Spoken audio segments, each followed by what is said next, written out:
মৃত্যুর ফয়সালা জমিনে না আসমানে হয়। আমি চলে গেলে আমার সন্তান লড়বে, তার সন্তান লড়বে।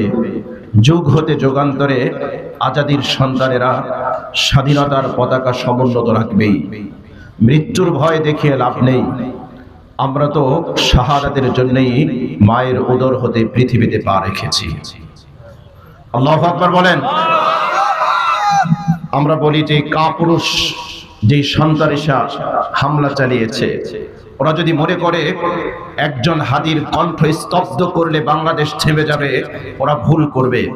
একজন হাদিকে ওরা পৃথিবী থেকে বিদায় দিতে পারে, হাজার হাজার হাদি প্রত্যেকটি ঘরে ঘরে জন্ম নেবে। সন্ত্রাসীর একটাই পরিচয়, সে সন্ত্রাসী। সন্ত্রাসীর আর কোনো পরিচয় হতে পারে না। সন্ত্রাসীর পরিচয় একটাই, ও সন্ত্রাসী। যারা মনে করে এই সকল নওজোয়ান, এই সকল তরুণ যুবকদের কণ্ঠ স্তব্ধ করতে পারলেই আবার ভারত এদেশে আধিপত্য বিস্তার করবে, আমরা বলবো তোমাদের সে আশায় গড়ে বাড়ি। এদেশের তাওহীদি জনতা, এদেশের মুসলমান, তাদের বুকে, তাদের শরীরে এক ফোঁটা রক্ত থাকতে ভারতের আধিপত্য মেনে নেবে না। একটু আওয়াজ দিয়ে শুনতে চাই, ঠিক কিনা?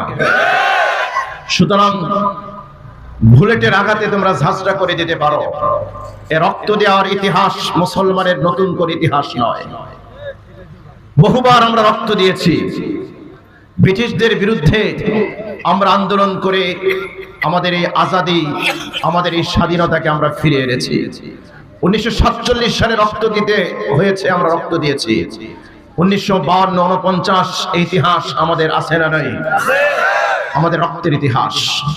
পৃথিবীর একটাই জাতি যারা মাতৃভাষায় কথা বলার জন্য বুকের তপ্ত খুন ঢেলে দিয়ে রাজপথ রঞ্জিত করেছে, আমরা সেই জাতি।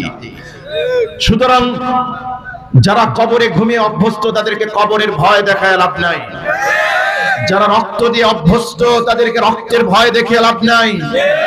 যারা প্রত্যেকদিন শাহাদাতের তামান্না নিয়ে ঘুম থেকে জাগ্রত হয়, ওদের লক্ষ্যই থেকে শাহাদাত অর্জন করে আল্লাহর কাছে পৌঁছে যাওয়া।